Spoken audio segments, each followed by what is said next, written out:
Selon les recherches en psychologie, corriger constamment une personne, y compris sur des aspects mineurs, constitue l'un des moyens les plus efficaces de briser son moral. Ce que l'on présente souvent comme de l'aide ou des conseils bienveillants cache en réalité des jugements déguisés. À la longue, cette attitude érode profondément l'estime de soi.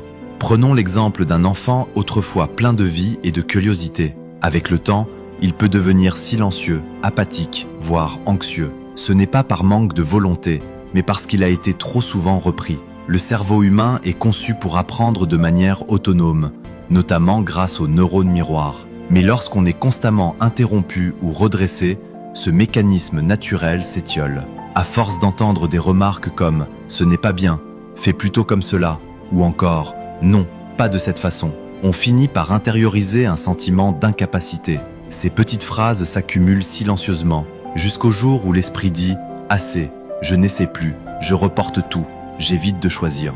Vu de l'extérieur, cela peut ressembler à de la fainéantise, mais il s'agit en réalité d'un épuisement face au regard critique des autres. L'esprit est là d'être sans cesse repris.